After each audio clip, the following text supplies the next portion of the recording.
Marami ng mga maxi scooter na naglalabasan nowadays at isa nga rito ang entry ng Yamaha at ito po ang X-Max 300. Gaano nga ba kaganda ang maxi scooter na ito?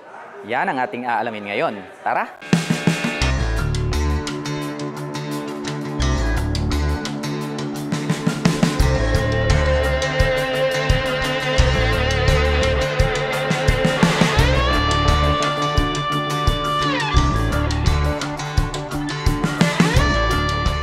Marami ng mga nagsisilabas ang mga maxi scooter nowadays pero isa ang Yamaha sa hindi nagpapahuli at talagang napakagaganda ng kanilang mga nilalabas na kanilang mga motorsiklo. At ngayong araw ang pag-uusapan natin, ito pong kanilang pinakabagong Yamaha X-Max 300. Well, dito po sa bandang itaas, napakaganda at ang laki po nitong kanyang stock na visor. Clear naman po yung kanyang color at ang kagandahan po niyan is adjustable po siya. So pwede po natin siyang itaas or ibaba, depende po sa ating riding preparation. At ang kagandahan niyan, very attractive po itong kanyang turn signals dahil nagkaroon po siya rito ng additional na palikpik at nandirito na po siya sa bandang itaas. Very visible naman po yan pag ikaw po ay magte-turn sa kanan at kaliwa. At napakabangis din pala nitong kanyang V-shape design na kanyang muka rito sa bandang harapan ay nandirito naman po itong kanyang parang V na design ng kanyang headlight. May partition sa gitna, mayroon po siyang high beam and low beam. At sa bandang ibaba naman po, nandirito itong kanyang daytime running light. Very pointed yung pagkaka-design. Glossy black naman po yung kanyang pagkaka-finish. Well, dito naman po sa kanyang side cover, napakakapal nitong pairings niya rito. Talagang brusko, no? Machong macho yung kanyang design. And then sharp din yung kanyang edges dito sa bandang ibaba. Nagkaroon naman po siya rito ng Yamaha emblem. Very attractive po sa ating paningin. Dito po sa bandang ibaba, nagkaroon naman po siya rito ng touch ng glossy black. So dito po yan sa kanyang downside cover. Well, mapunta naman po tayo rito sa kanyang pairings dito sa harap. Matte black naman po yung kanyang pagkaka-finish at may nakalagay naman po rito na Yamaha decal. So minimal lang naman po yung ating makikita rito. Nagkaroon po siya rito ng pointed, no? So para po siyang taguro yung pagkaka-design nitong kanyang pairings. Well, dumako naman po tayo rito sa kanyang front braking system. Equipped po ito ng single rotor disc brake. Rounded shape po yung kanilang ginamit rito. Along with 2-pot caliper. And then ang kagandahan niyan mga ka-LM, ito po ay equipped with dual channel ABS. So pagdating naman po sa mga sudden stop, nothing to worry about dahil po ang ating harap at likurang mga preno ay hindi po yan maglalak pagdating sa mga biglaang preno. Dahil nga po ang ABS ay nakakapagbigay po siya ng smooth na braking power. Ang kanya naman pong mags very attractive dahil nga yung kanyang color is metallic gold. At ang mga sukat naman po ng gulong rito sa harapan, ito po ay mayroong 120/70-15 at ang kanya naman pong stock tires pang city riding condition. At ito naman pong kanyang front suspension, ito po ay equipped with traditional telescopic fork. Matte black naman po yung kanyang color. Dito po sa bandang ibaba sa may gitna, nandirito naman po yung kanyang single horn. Well, dumako naman tayo rito sa bandang itaas. Silipin naman po natin itong kanyang fully digital meter panel. Napakaganda mga ka-LM. Nagkaroon po siya rito ng dual LCD display. At sa bandang itaas, meron na rin po siya ritong visor cover na kung saan ay pwede niya pong takpan, no, yung rays ng sun. So more visible po siya kahit na daytime. At ito naman pong kanyang handlebar cover, nagkaroon naman po siya rito ng Yamaha na bilog na dirito sa gitna. Chrome color po itong kanyang logo. At sa kanyang mga button selector, mayroon po tayo ritong passing switch, turn signal selector, horn, may navigation tayo rito na selector, and then may menu. At nandirito naman po itong kanyang rear brake. At sa kabila naman po, mayroon siyang engine kill switch. Included na rin po rito yung kanyang electric starter. At mayroon din po siyang hazard. Nandirito naman po itong kanyang front brake. At kulay black naman po yung ginamit nila para po dito sa kanyang mga preno. At ito pong kanyang stock na side mirror, dahon type po siya, matte black din. Napakaganda rin ng design. Cast iron kasi yung ginamit nila rito po sa kanyang brace. At pagdating sa kanyang ignition, ito po ay equipped with keyless system. So ang kagandahan niyan, effortless na rin po kapag tayo po ay mag-a-activate ng ating scooter, no? Pag ating bubuksan, dahil papindot-pindot na lang tayo, automatic mag-switch on na po itong ating maxi scooter. At ang kagandahan niyan is included na rin po rito yung kanyang seat opener. So in just one click lang ay magbubukas na po itong ating under seat compartment. Ganon din mga ka-LM, included na rin dito yung kanyang fuel opener, which is nandirito naman sa gitna. In just one click lang magbubukas na po itong ating fuel tank. Well, ang kagandahan nito mga ka-LM is located na purong dito sa gitna itong kanyang fuel tank. Anong advantage naman yan? Less hassle free na po kapag ikaw ay magpapagas, dahil hindi mo na po kailangang bumaba mula sa pagkakaupo dito sa inyong maxi scooter. Unlike other motorcycle na nasa underseat compartment po yung kanilang fuel tank. So malaking advantage din yan. Well, anyway, ito po pala ay mayroong fuel tank capacity na 13 liters. So talagang malayo-layo na rin yung inyong mararating dahil napakalaki po ng kanyang fuel tank capacity. Dito po sa side pocket, ipropress lang po natin to, napakahaba rin, no? Very spacious din siya mga ka-LM. Pwede po tayo ritong maglagay ng mga gloves or coins. Sa kabila naman po, nandirito naman po itong kanyang right side pocket. So hindi po siya nabubuksan dahil mabubuksan lang po natin yan kapag naka-activate po itong ating maxi scooter. Well, ang makikita naman natin dito pag ating binuksan is yung kanya pong USB charging socket.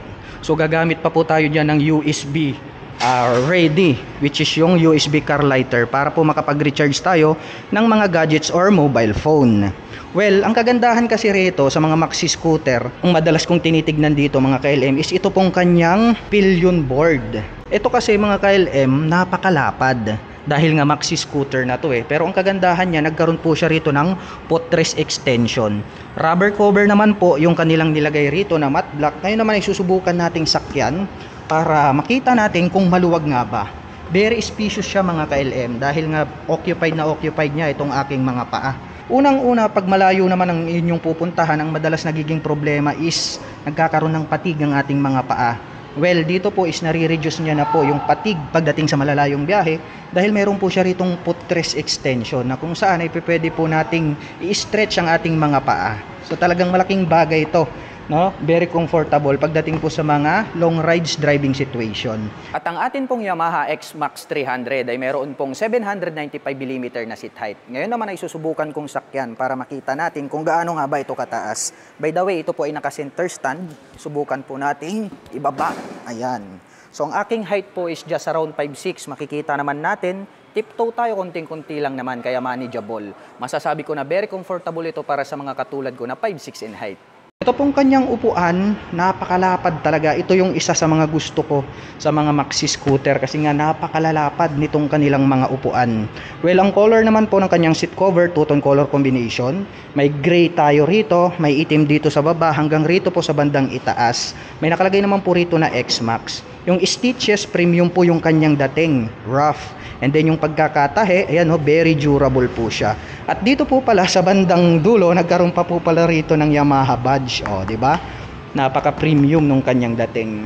At dito naman po sa kanyang side cover, dito sa bandang gitna, nagkaroon po siya rito ng fins na kung saan ay pwedeng pumasok yung hangin. Nagkaroon ng two-tone color combination, matte black and then glossy black.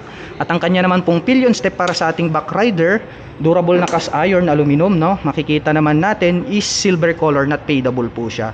Nandirito naman po itong kanyang side stand. At ito po pala mga ka-LM ay equipped na rin po siya ng side stand engine cut-off switch. So once po na naka-engage itong kanyang side stand ay hindi na po mag-o-operate or magbubukas ang ating scooter. Sa ganung paraan ay hindi po natin makakalimutang patakbuhin ang ating scooter na naka-side stand dahil pwede po tayong madisgrasya. So yun po yung purpose ng side stand engine cut-off switch. Hindi po siya aandar kapag naka-engage itong side stand. At nandirito naman po itong kanyang center stand. At mapunta naman tayo rito sa kanyang engine, no? Napakalaki ng kanyang engine design. Isa sa mga nagustuhan ko rito, very bulky talaga yung kanyang dating mga ka-LM. Makikita natin itong kanyang air filter or itong kanyang airbox, no? Napakalaki. And then mayroon din po siyang 3 pins dito. Makikita natin na talagang napaka-aggressive din yung kanyang dating. At matte black naman po yung kulay nitong kanyang engine. May naka-intact naman po dyan na Yamaha sa bandang gitna. Well, anyway mga ka-LM, ito po palang ating Yamaha X-Max ay mayroon pong single cylinder, single overhead cam, 4-stroke with 4 valve. At nakakapagbigay naman po ito ng maximum horsepower na 20.6 kW at 7,250 RPM. At habang mayroon naman po itong maximum torque na 29 Nm at 5,750 RPM. Well, napakalakas at napakabilis po ng kanyang engine design. Dahil nga po ito ay equipped with Blue Core technology, which is nakakapag-provide po siya ng more power, less fuel, at least emission. So napakalaking advantage niyan, yung Blue Core technology engine ng ating Yamaha X-Max. Well, dito naman po sa bandang itaas, may makikita tayo rito na X-Max na 3D emblem. Naka-emboss yan mga ka-LM. Gold yung color. Very attractive siya. Dahil nga po, matte black po itong kanyang background. Ang kanya naman pong integrated na grab bar. Ayan o, napakakapal at napakahaba. Pointed din yung pagkaka-design. Very sturdy, kaya masasabi nating matibay. Pagdating naman po rito sa kanyang rear suspension, equipped po ito ng dual shock absorber. Yung coil spring na ginamit is black color po siya. So ang kagandahan po kapag dual shock yung ating rear suspension is very reliable. Nakakapagbigay po siya ng balance na bouncing performance. Silipin naman natin itong kanyang tail light. Yan o, very pointed din yung pagkaka-design. Naka-emboss tong part na to. Sa bandang itaas nagkaroon po siya rito ng lead system na 4, which is yan po yung kanyang brake light. At ang kagandahan niyan dito sa bandang ibaba, included na rin po rito itong kanyang turn signals. At dito po sa bandang gitna, nandirito naman po ang additional na light reflector, which is more visible pagdating sa gabi. Meron pa rito magkabila, dalawang bilog naman para sa mga cornering situation. At tong part na to na naka-emboss pag ating sinilip, plate light niya po yan. At ito pong kanyang rear fender na napaka-bulky, ito na rin po yung nagsisilbing kanyang plate holder. At pag-usapan naman natin itong kanyang preno dito po sa likuran. Ito po ay equipped with single rotor disc brake, rounded shape din po yung kanilang ginamit rito, along with single pot caliper na gray color. Yung kanya pong mags, very attractive dahil gaya nga ng sabi ko is gold po yung kanyang color na metallic. At ang mga sukat ng gulong rito po sa likod, dito po ay merong 140 by 70-14. Napakakapal po nitong kanyang stock tires. Anyway mga ka-LM, pag makapal po yung ating stock tires ay nakakapagbigay po yan ng additional stability in any road condition. At ang ganda rin pala nitong kanyang stock ng muffler mga ka-LM, napakalapad. Ito naman po yung kanyang head protection guard, no, nag-extend hanggang rito sa bandang dulo. Yung kanyang tip, makikita natin parang nagkaroon ng touch ng mga triangle na carbon. Kaya maganda rin talaga sa ating mga paningin. At ang presyo po ng ating Yamaha X-Max 300 ay nagkakahalaga po ng 299,500 pesos. At kung balak mo naman pong kumuha ng hulugan ay kailangan mo lang pong mag-down payment ng 91,800 pesos. At pagdating naman po sa kanyang monthly installment, ito po ay mayroong 11,180 pesos sa loob ng 3 taon. At para naman po sa mga kababayan natin na nakapanood ng video na ito at interesadong maglabas ng kanilang Yamaha X-Max 300 ay maaari nyo po silang puntahan at bisitahin. Dito po sa Rebson Guansun Group, dito po yan sa Dagupan City, Pangasinan. At para naman po sa mga gustong magpunta rito, ang kanila pong operation time starting 8:30 AM until 5:30 PM from Monday to Saturday.